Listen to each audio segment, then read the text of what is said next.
بسم الله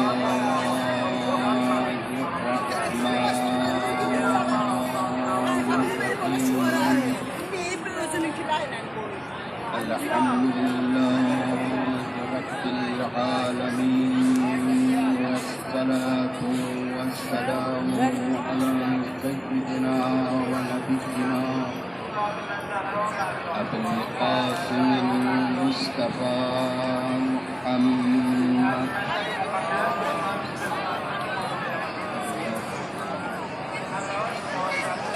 أما بعد فقد قال الله تبارك وتعالى في محكم كتابه المجيد وبالقول الحميد وقوله الحق وهو أصدق القائلين بسم الله الرحمن الرحيم ومن يطع الله والرسول أولئك مع الذين أنعم الله عليهم من النبيين والصديقين والشهداء والصالحين.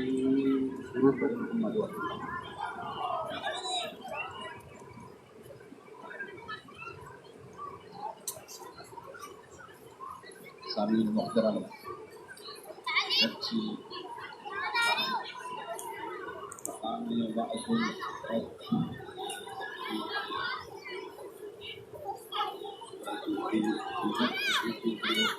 کم استعمال کیا جاتا ہے، صرف ایریا اور جھکاؤ کے لیے جگہ ہے. پھر بھی مولانا عبداللہ حسین علیہ السلام کا مشن دین کی تبدیل، دین اسلام کی مشاہدت، اس لیے بس تھوڑے کچھ بات آپ کو عرض کروں گا، پھر اس کے بعد چند جملے مسائل کو خداوند متعال اپنے ادارے کا ارشاد فرما رہا ہے، وَمَن يُطِعِ اللَّهَ وَرَسُولَهُ، اگر کوئی اللہ کی اطاعت کرتا ہے اپنے رسول کی اطاعت کرتا ہے، فَأُولَٰئِكَ مَعَ الَّذِينَ، تو وہ ان لوگوں کے ساتھ ہے مَعَ الَّذِينَ أَنْعَمَ اللَّهُ عَلَيْهِمْ، ان لوگوں کے ساتھ ہے جس پر خداوند متعال نے انعام کیا، نعمت کے بارگاہ میں منہم النبیین، ان میں سے کوئی ہے جن پر نعمت ہوئی، نبی ہے، صدیقین ہے، شہداء ہے اور صالحین. یہ چار درجے ہیں خداوند متعال کے نزدیک. ایک نبی کا درجہ، ایک صدیقین کا درجہ، ایک شہداء کا درجہ اور ایک صالحین کا درجہ. نبی جو خداوند متعال مخصوص کرے اسے نبی کہتے ہیں، اور صدیق کسے کہتے ہیں؟ کا سہارا لیے رسول اللہ صلی اللہ علیہ وسلم نے فرمایا، من كان فيه ثلاثة خصال فهو صديق. جس شخص کی یہ تین چیزیں ہوں وہ صدیق ہے. الرضاء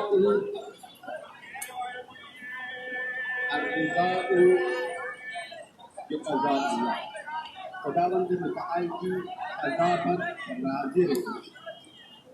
جو کوئی شخص خداوند متعال قضاء الہی، حوادث مشکلات ہیں، اس پر اگر راضی رہتا ہے تو وہ صدیقین ہے. بس پوری سے رحمت اللہ کو پھر التماس ہوا. دوسری چیز یہ ہے الشکر علی نعماء اللہ، یعنی خداوند متعال نے جو نعمتیں انسان کو عطا کی ہیں ان پر شکر کرے. وہ شخص کون ہے؟ صدیقین ہے. یہ صدیقین کا جو درجہ ہے یہ انبیاء کے بعد، اور تیسری چیز، پہلی چیز یہ ہوگی الرضاء بقضاء اللہ، خداوند تعالی کے قضا پر راضی ہے، یعنی خدا نے اسے صحیح و تعلیم پیدا کیا ہے، کیا خداوند تعالی نے اسے تین شامل ہے۔ الشکر علی نعماء اللہ، خداوند متعال نے اسے جو نعمتیں عطا کی ہیں، مثال آنکھ، کان، ناک، تمام کی اعضاء جسم سلامت ہے، والدین سلامت ہے، بہن بھائی سلامت میسر ہوئی، اچھا ماحول میسر ہوا، یہ تمام چیزیں نعمتیں ہیں۔ کربلائے معلیٰ میں بیٹھا ہوا ہے، یہ تمام چیزیں نعمات ہیں، ان نعمات پر شکر گزار ہے تو وہ چاہے صدیقین میں اس کا شمار ہے۔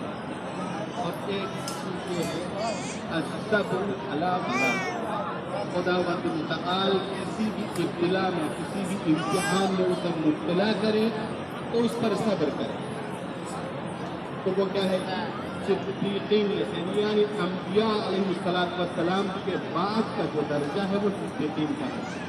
ائمہ طاہرین علیہ السلام تمام کے تمام کیا ہے کہ صدیقین میں سے ہیں، کیونکہ یہ تمام صفات ان میں صحیح سے ختم ہونے سے۔ اگر کوئی انسان چاہے اپنے آپ کو صدیقین کے صف میں شمار کروانا چاہے تو رسول اکرم صلی اللہ علیہ وسلم کی حدیث کے مطابق اگر یہ تین خصلتیں وہ اپنے اندر پیدا کرے تو وہ صدیقین میں سے اسے شمار کیا جائے۔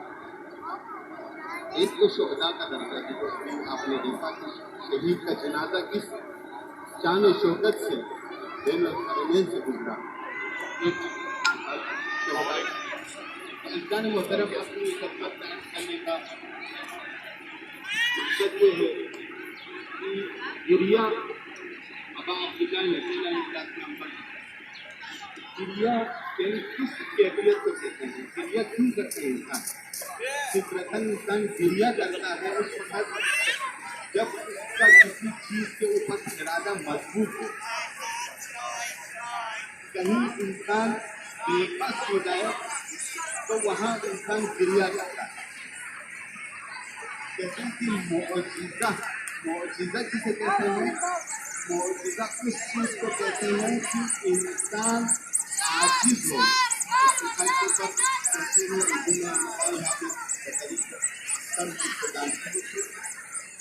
عاجزی، لفظ عاجزی کہتے ہیں، عجزہ کہتے ہیں ہاتھ دونوں کو باندھ دینا، عجزہ یا کسی کو کسی کمرے میں بند کر دینا، اس کو اس کی طاقت چھین لینا، اس کو کہتے ہیں عجزہ۔ اب ایمن معصومین علیہ السلام کوئی غیر معمولی کام کرتے ہیں تو انسانیت عاجز اس غیر معمولی کام کے مقابلے میں، اس کو کہتے ہیں معجزہ۔ عزیزان محترم، گریہ جو کرتے ہیں اسی عمل میں انسان کو جب کسی کا ہمدردی ہو یا انسان کو دکھ ہو، درد ہو، انسان کو کیا صرف یہی رونا کافی ہے یہ اس کے مراتب ہے؟ یہ اس رونے کا فائدہ ہے؟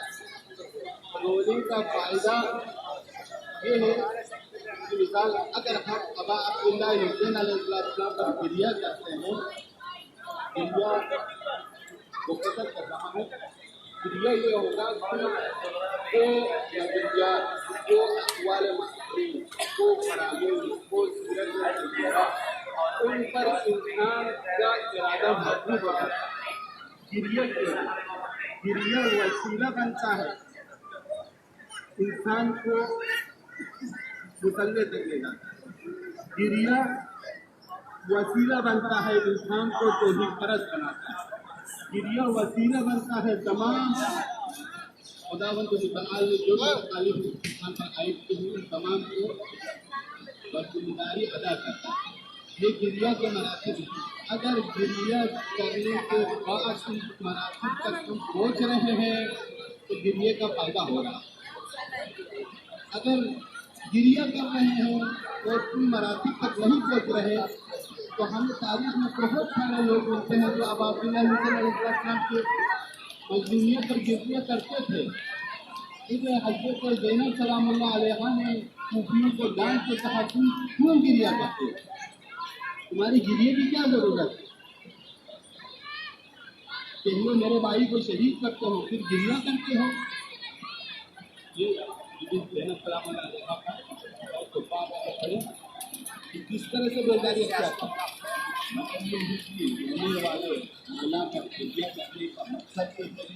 گریا وسیلہ بنے، ایمن معصومین جو فرماتے ہیں اس کے ارادے کو مضبوط کرنے کا ایک وسیلہ ہے، اس وسیلے کا بخوبی استعمال کیا جائے اور اپنے ارادے کو تکالیف کے خداوند تعالی کے مقابلے میں مضبوط کیا جائے۔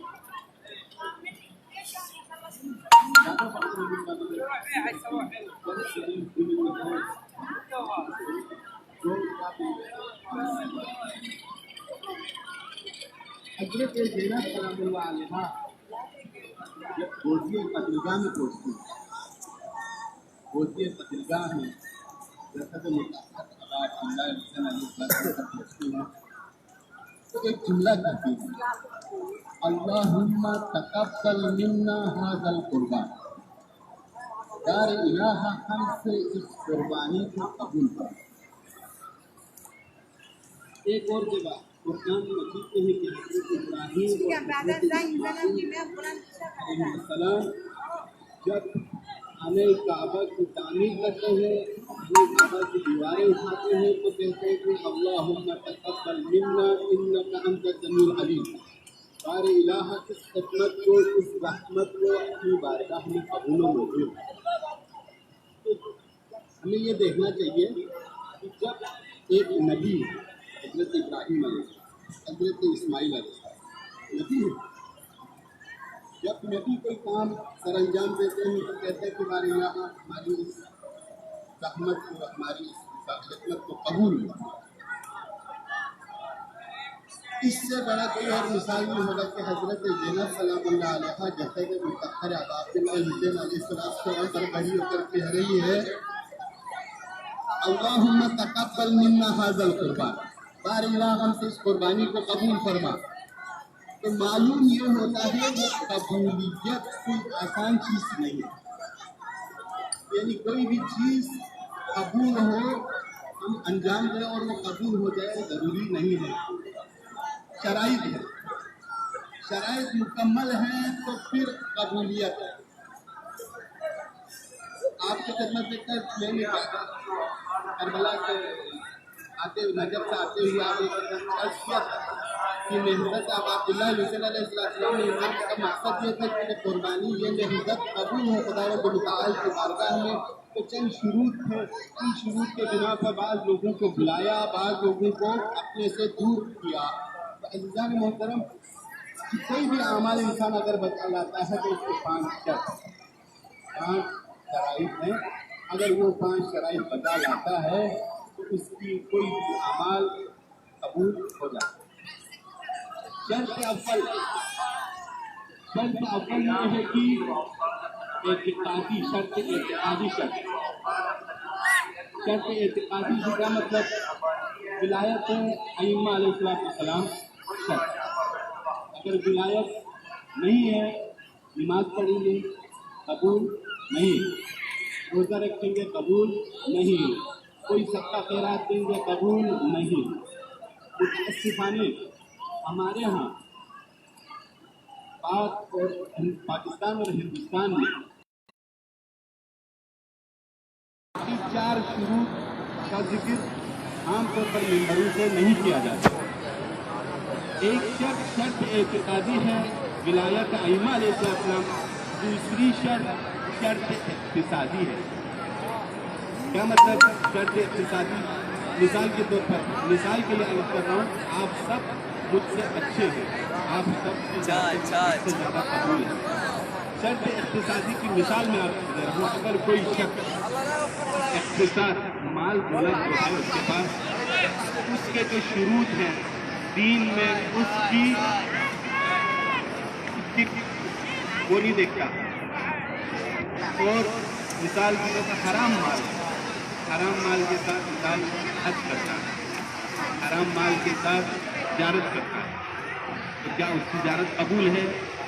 شرط ولایت ہے، مثال شرط اول شرط اس میں ہے، ولایت پر یقین رکھتا ہے، اعتقاد رکھتا ہے، شرط اس میں ہے، مگر شرط اقتصادی نہیں ہے، وہ نہیں ہوگی، قبول نہیں ہے۔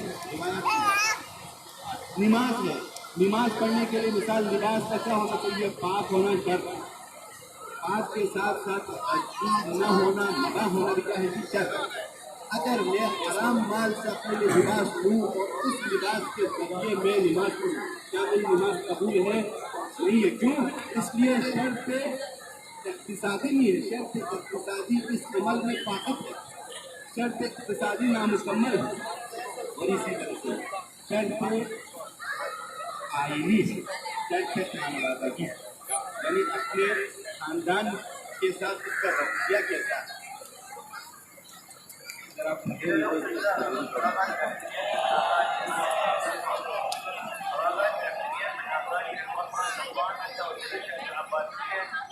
شرط آئینی ہے، یعنی خاندان کے ساتھ اس کا رویہ کیسا ہے۔ روایات بہت آ رہی ہے، ایک روایت آپ کو کروں گا۔ رسول اکرم صلی اللہ علیہ وسلم ایک صحابی ہے، وہ شہید ہوئے صحابی، اور اس صحابی کو دفن کیا گیا۔ پھر رسول خدا صلی اللہ علیہ وسلم نے اس کی فرماتے اور اس کی تقدیم کی، اور تمام لوگوں سے کہا یہ دیا کہ ان کی جنازے میں اور تشییع جنازے میں انبیاء اور ملائکہ شامل ہیں۔ سعد بن معاذ ان کی تشییع جنازے میں، ان کے نماز جنازے میں انبیاء شامل ہیں۔ تو ان کی والدہ، اس صحابی کی والدہ جو ہے وہ قبر پہ آتی ہے اور کہتی ہے کہ ہنی اللہ کا یا اپنے سعد، اے سعد کے بیٹے تجھے مبارک ہو، ہنی اللہ کا یا اپنے سعد الجنہ، تمہیں جنت مبارک ہو۔ رسول خدا صلی اللہ علیہ وسلم فوراً قبر سے دور ہوتے ہیں اور فرماتے ہیں کہ نہیں، یہ ابھی عذاب میں ہے۔ تو وہ عورت سوال کرتی ہے، یا رسول اللہ آپ نے تو فرمایا تھا کہ تشییع جنازہ میں، نماز جنازہ میں انبیاء ہیں، ملائکہ ہیں، تو یہ کیسے ہو سکتا ہے کہ اس کے اوپر سزا ہو، اس کے اوپر عذاب ہو؟ رسول خدا صلی اللہ علیہ وسلم نے کیا فرمایا؟ اس کا اپنے عائلہ کے ساتھ، اس کا اپنے خاندان کے ساتھ خلق اچھا نہیں، بس خلق اچھا اس لیے خداوند متعالی پر عذاب ہے۔ اب معلوم یہ ہوا، اول چیز کوئی بھی عمل انجام دے، اول کیا ہے؟ شرط اعتقادی، شرط ولایت، اور دوسری چیز شرط اقتصادی، تیسری چیز شرط خانوادگی، اور بھی بہت ساری فروغ میں آپ لوگوں کی خدمت میں انشاءاللہ روز ایک کو عرض کروں گا۔ تو ان تمام چیزوں کو انشاءاللہ ہم دیکھیں گے، پڑھیں گے، سمجھیں گے، انشاءاللہ عمل کریں گے، دعا کریں گے انشاءاللہ۔ اب عبداللہ بن علیہ السلام اور ابوالفضل عباس علیہ السلام کے مابین ہم، یعنی بین الحرمین میں ہم ہیں، اور انہی دونوں ولیوں سے، انہی دونوں اماموں سے بھیک مانگیں گے، کہ ہدایت ہے۔ عزیزان محترم، خداوند متعال کی بات دعا ہے، ہم سب کو دین اسلام کو سیکھنے اور اس پر عمل کرنے کی کوشش کرتے ہیں۔ عزیزان محترم، بہت خوش قسمت ہے ہماری بین الحرمین، یہ وہ جگہ ہے جہاں سے کبھی امام حسین علیہ السلام اکبر کا لڑکا لے کے آئے ہیں۔ یہ وہ جگہ ہے کہ امام حسین علیہ السلام کبھی علی اصغر کا جنازہ لے کے جا رہے ہیں۔ یہ وہ جگہ ہے کہ امام حسین علیہ السلام شہزادہ قاسم کا جنازہ لے کے جا رہے ہیں۔ اس طرف خیمگاہ ہے اور اس طرف مقتل ہے۔ یہ بین الحرمین ابوالفضل عباس علیہ السلام حال شہید ہوئے۔ جب بنی اسد والے آئے نا کربلا، بنی اسد والوں نے دیکھا تمام جسد مطہر، کسی کا سر موجود نہیں ہے، تو بنی اسد والے پہچان نہیں پا رہے تھے کہ مولا کون ہے اور غلام کون ہے۔ یہ نہیں پہچان پا رہے تھے کہ امام حسین علیہ السلام کے جسد مطہر کون سا ہے، غازی عباس اور امداد کا جسد مطہر کون سا ہے، علی اکبر کا جسد کون سا ہے، نہیں پہچان پا رہے تھے۔ سادہ کیا ہوا، امام زین العابدین علیہ السلام تشریف لائے اور کہا ہے بنی اسد والوں، یہ جو جسد، یہ جو جنازہ جس میں سینہ میں چھید ہے، یہ میرا بھائی علی اکبر ہے۔ اجرکم اللہ، اجرکم الزہرا۔ پھر ایک جنازے کی طرف اشارہ کیا اور کہا ہے بنی اسد والوں، یہ جو جنازہ ہمارے ہیں یہ شہزادہ قاسم ہے، اے بنی اسد والوں، یہ جو القمہ کے پاس کھڑی مقرر شاہ ہے، یہ عباس علمدار ہے۔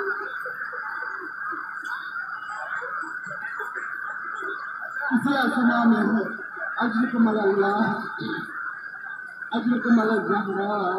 اسی اسنا میں ایک بنی اسد والے نے ایک چھوٹا جنازہ لایا، چھوٹے جنازے کا بھی سر نہیں تھا، جب امام سے بٹھایا گیا، مولا یہ کس کا جنازہ ہے، اتنا چھوٹا بچہ ہے، اس کا بھی سر نہیں ہے، تو امام نے رو کے فرمایا اے بنی اسد والوں، یہ علی اکبر کا جنازہ۔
کیا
شام میں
جائے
اپنی گھر میں تیری ماں ہے